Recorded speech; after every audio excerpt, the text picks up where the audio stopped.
We're recording. Okay, we're recording. Hey, Hi. Nat. Oh, hi. Good.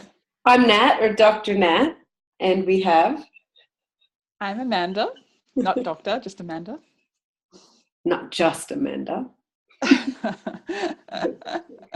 And we have a topic we want to speak with everyone who's listening or watching that is relevant and timely. Do you want to go ahead and introduce Amanda? I would love to. So, the topic is about. Okay, my mind is just having a moment. The topic is about why we want to talk about healing as being a cumulative thing. Healing, there's often the discussion of really amazing healing, miraculous moments, and we go, oh, everything changed at this one point in time in my life. And yet the truth is that we didn't get there just in that moment. It's not an overnight thing. Whatever is going on that has led you to your huge shift is cumulative. And I came up with this cool metaphor before, which is talking about a house, right? Like, you don't get to the finished result of building a house without each step along the way. So the plans and the landscaping and preparing the ground and each brick and the wiring and the plumbing and the lights and the heating and every step of the way towards the end result. Not that there's ever like a proper end result for healing, but we don't get to that house being built without each step along the way. We don't say about the last 5 bricks, oh, those were the 5 bricks that changed everything. Yes, that's right. Yeah. We're all a house in progress, I guess, from that metaphor. Yes. That there's a timing for when we lay the bricks. There's a timing when we call in the electricians and the plumbing and all the different consultants, professionals to do the work on the different aspects of this one house. So we thought about 5 different points as to what are the contributing factors to the healing experiences you have.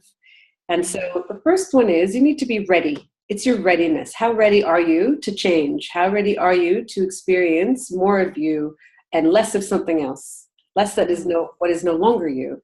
And so I gave an example where, 10 years ago, if someone suggested to me, you should have energy healing for that, I'd be like, what the fuck are you talking about? Pardon my French, but that's what I would have said. And probably just like that. Yeah. And instead they would have been like, okay, you could see a counselor. And I would still be like, nah, I'll just talk to my friends. There's no way I was ready to get through whatever the hell I was going through that pissed me off then, that I felt stuck about, through anything other than I'm going to just work it out on my own or I'll have friends. I wasn't ready for any sort of healing experience beyond what I've already experienced.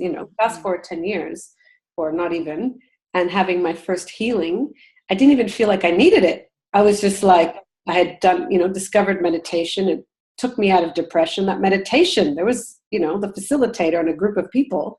That was a miraculous experience for me. And then I did more meditation sessions with people and then did a workshop learning about your energy body. And the next day after that workshop, I had a session with the healer, this master healer. And I didn't feel like I needed healing. Like, I felt great. I felt alive. But that session was like a consolidation of like every single thing I ever felt and knew. And it was just confirmation. And it just opened me up energetically in ways I can't even describe. So it felt like this just mind-blowing, shifted me off into a different trajectory of life. But that might have happened anyway, because I was like more than ready.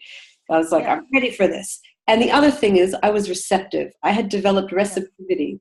And so receptivity is a function of your heart chakra. You need to be open to learning new things. You have to be open to discovering more about yourself, hearing different perspectives, uncovering things that could be scary. You need to be receptive to information that might not be palatable to you. You might not be comfortable with.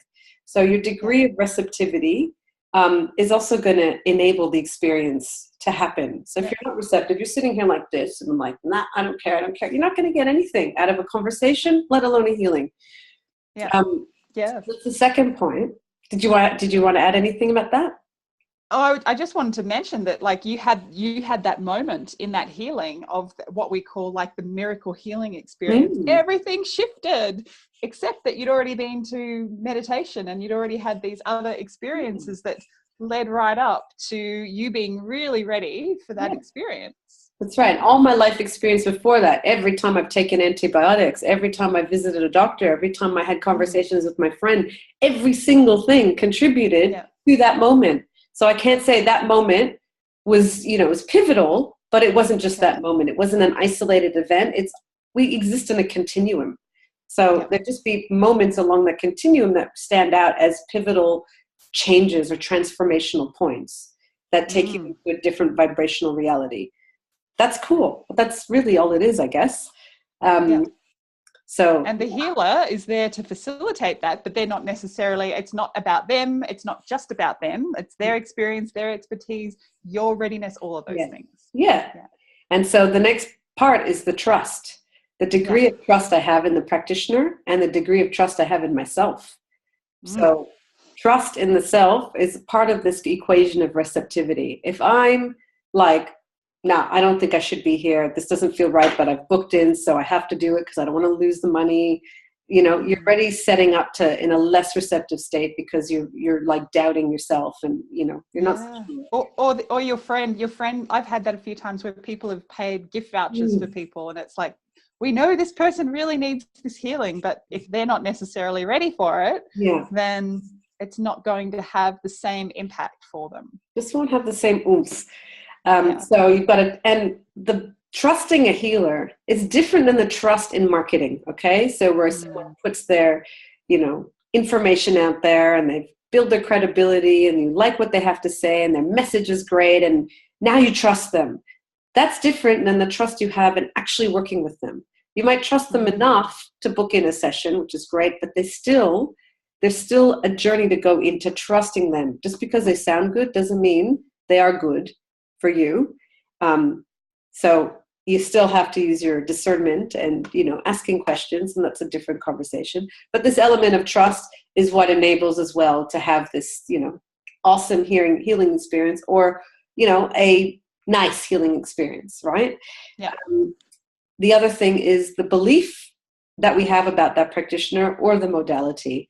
Having this belief because somebody has referred me. I trust this friend, and they referred me to this amazing practitioner named Amanda, who's an amazing kinesiologist. And then I see some of her things online, or I've spoken with her, and I just believe she's got the thing for me. So already that belief is working for me, and that thing is called the placebo effect. So whether or not Amanda's actually effective in her job, the placebo effect is already working on me. So I'm coming prepared to the session, already believing that it's worked, already believing that something great's going to happen because I've been prompted and influenced in that way. And that's not bad. It's a good thing, but it's our power to heal versus facilitating a transformational experience because, they're the ones who sing what's going on in our unconscious and in our body to help move some, mental dandruff to allow that energy to come in for this healing process to occur. So the placebo effect is what's driving my experience versus the actual experience. And correct. And that's actually sometimes, when people first book in a session, I always add into the email that I send, I say, you may find that things start to shift even before you come in. And it's because it is the placebo effect, but it's also the intention. My intention is to come in and do this work. Yeah. And it's the relief that I'm going to get relief from this thing, or I'm going to get a solution, or I'm going to have something shift. So we feel it. There's support there that I haven't had before. So now that means that's part of that trust. I trust something is going to work, or have faith even, and I'm receptive and open. So even before meeting that person. And then the risk of that is that we elevate that person believing that they're our savior or that they're capable of doing more for us than they actually do. So we'll have a session and we'll go, yeah, that was good. But we're saying it, not necessarily believing it. Or, we're saying it to others because that's what's expected, because I was supposed to have a good experience because everyone else did. It's just like, Yeah. what is it? What aren't people saying about that practitioner? Like, what is the information we're not hearing about?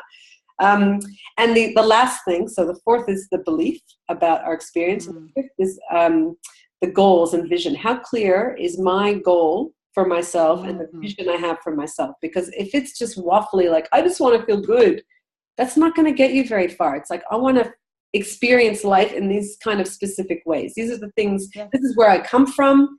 This is where I want to head. Can you help me with that? And as I explain that to my practitioner, then they can hold that vision too, or even a bigger vision, which is ideal, so that it helps the consciousness of the experience, or your consciousness or their consciousness. It directs it towards a bigger outcome.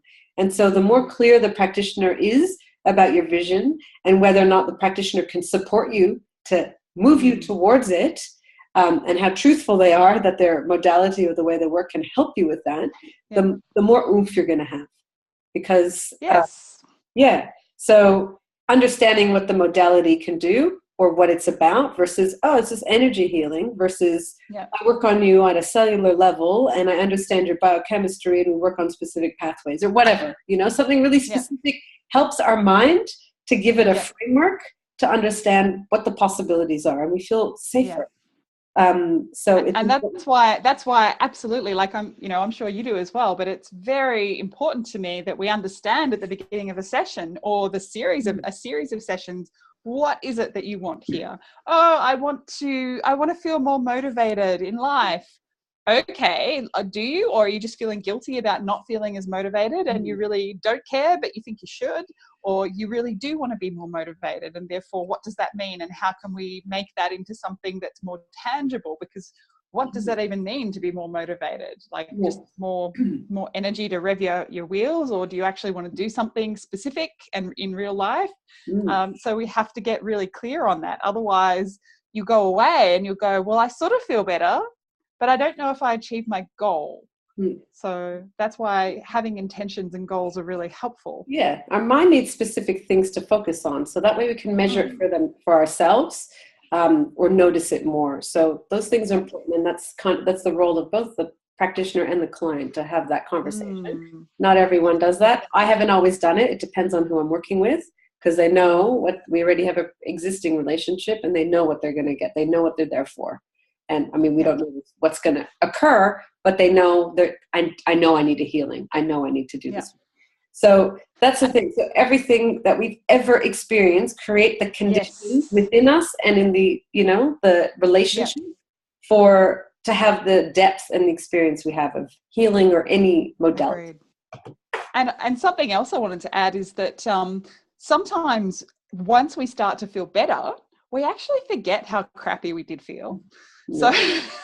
So we've, you've come from a place of trauma or like really low energy or something where it's like life was kind of crap, and you may have the vague memories or some memories of that, but once you're fully out of that experience, you then go, well, yeah, everything's so much better and I don't even really remember what that was like. What? You mean I used to have issues with craving drugs? What? No. That had to be ages ago. No, that was only a couple of months ago. And so then you've like come from that place, and then everything's better. You get a new problem, but it's maybe not as severe as the old problem. But then you go and you see someone, maybe another practitioner, and boom, like you get this amazing shift, and you're like, wow, that was like the best thing ever. But you've put in the effort to having those earlier experiences and doing that earlier healing. It doesn't just contribute to your healing, but it also contributes to all those other factors that you've mentioned. So the belief, the readiness, and the receptivity, and so on, and the trust. Like if you've already done some work and you've had results, and then you go and see someone else, you're still benefiting from those previous sessions in all of those ways. Yeah, and so when you hear things like, oh, I've meditated for 20 years and I've done this therapy and that training and nothing holds a candle to this modality and this experience. It's like you're dismissing everything that you've ever done for yourself and every contributor. All the work. And it's like it's kind of insulting, because it's just being dismissive, and it's like not really considerate and reflective of where you've come from and how you needed every single thing to get you to that superpower experience. And And it was with that practitioner, not necessarily the modality. It's not necessarily the practitioner who will have that with everyone. It was just everything in place, kind of like all the planets were aligned, which they were, and everything was in place for that to happen for you. So just honor everything that you've ever been through. Honor as much as you can. Exactly. Bypassing. I actually did a little something like that once. When I started my kinesiology training, I was reflecting on, my journey, everything that had led me to start training as a kinesiologist. And I was like, found myself writing emails and letters to practitioners that I hadn't seen in ages, but that I had worked with. I was like, I don't even know if they'll get them, but I'm just writing these letters of gratitude to say thank you for, helping me get to this step, which then led to this step, which then led. Yeah. And it was just like, there was this real desire in me to say thank you and so much appreciation for everything that you did for me, because, it may not have been the whole journey, but it was this part of the journey, and it was just as important as anything else. So, it really, gratitude is a beautiful practice, and it's good to have for yourself and for your own journey. To say, like, a lot of people don't have enough gratitude for the journey that they take themselves on, and patience and holding the space for their healing journey. And then for all the people that have ever contributed to my own healing journey, I was just like, oh, thank you. I couldn't even be a kinesiologist if it wasn't for all of these other beautiful people. Totally. If I never had the anti-mentor, I would never know what to look for in a mentor. So thank God. Thank you for the lessons. And and the best test is like, as a practitioner, having gone into a research institute, so full of scientists, and then bringing in this energy healing modality, like that's a different story how that happened. But no one knowing anything, no one having any expectations, just sitting in a chair, having a minute kind of preamble, and then I just said, we're just going to talk you through this kind of conversational meditation healing style, and then the experiences people were having, like, they had no belief, they had no bias, they had nothing. There were a lot of skeptics, in fact. So that was like the best affirming experience for me of the power of what I can do with someone when they're not succumbing to marketing techniques and tactics and social proof and things like that. And I think those experiences are humbling and important for practitioners to try to get to, just to remember how amazing you are and that you're here in service. And so that's like being on the flip side. So, and then also for us as people seeking healing, how important it is to honor all our healers. So, we might compare and contrast the healing experiences we have based on our expectations, but it's like, what has occurred since that? I might have these horrendous issues that come up, but I'm not stressed about them the way I was before. So sometimes we could be dismissive of that, or maybe we can go, oh my God, my anxiety has turned right down. And I'm like, calmness and peacefulness has been turned right up. Awesome. That's priceless. It is. So, and then we get used to it, and then we're like, that old thing. So it's important to honor everything. There's nothing wasted. Everything, the conditions are established by your readiness, your previous experiences, your receptivity, the trust in yourself and the healer, placebo effect, or the belief that you already have, that's already in place about your experience, and how clear you are in your goals and your vision. And all of it contributes to the building of your beautiful, sacred, magnificent house. Yes, beautiful, sacred, magnificent temple. And so if that's you, if you're somebody who's had those incredible, it feels like lightning bolt moment of healing, it's really, they're amazing. I've had them myself. And all I can say is look into those, honor those experiences, but also allow yourself to include all the work you've ever done, because it's never just the healer. It's you plus the healer working together and holding space together. Allow in all of the other people who've contributed, good, bad, or otherwise. Like you said, with your anti-mentor, you've learned what you needed versus via what you didn't need. And so allow in that whole journey, your whole life experiences have led you to your lightning bolt moments. And, they're amazing when they happen, but the cumulative healing is just as important. So don't forget that. Remember it. Thank you. Yeah. Thank you. Thank you. And pleasure as always. We don't have your fancy background tonight. No, It's kitchen today. Kitchen. Awesome. Like little light flare. It's great. It's gorgeous. Likewise. Thank you, darling. We hope you enjoyed you. this. Mwah. Mwah. And we'll talk. We won't be so long next time, maybe. We hope. This is good. Bye. All right. Bye.